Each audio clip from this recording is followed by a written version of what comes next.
అందరికీ నమస్కారం. గంగాధర్ నెల్లూరు నియోజకవర్గం కార్వేట్ నగర్ మండలం కార్వేట్ నగరం పెద్దార్జినవాడ నుంచి మాట్లాడుతూ ఉన్నాం. ఈరోజు జనసేన పార్టీ ఆధ్వర్యంలో జానకిరామ్ కుటుంబాన్ని పరామర్శించడానికి వచ్చాము.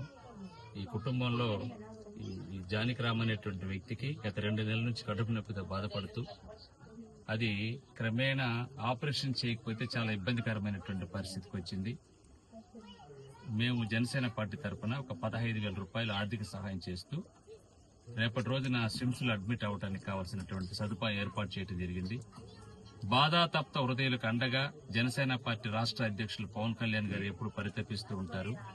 నిరుపేదల పక్షపాతి, దళితుల పక్షపాతి, ప్రతి ఒక్కరూ బాగుండాలని కోరుకునేటువంటి గొప్ప వ్యక్తి పవన్ కళ్యాణ్ గారి అడుగుజాడలో నడుస్తున్నటువంటి మేమందరం కూడా జానకిరామ్ కుటుంబానికి అండగా నిలబడుతున్నాం. ఇది మంచి ప్రభుత్వం. కుటుంబ ప్రభుత్వం తరఫున మేము ఈ కుటుంబానికి అండగా ఉంటాం. రేపటి దినాన్ని అడ్మిట్ చేయించి అవసరమైతే ఆరోగ్యశ్రీ లేదంటే ప్రాణదానం ట్రస్ట్ కింద జానకిరామ్కి మంచి ఆరోగ్యం వచ్చే విధంగా మేమంతా కూడా సహకరిస్తామని ఈ సందర్భంగా తెలియజేస్తా ఉన్నాం.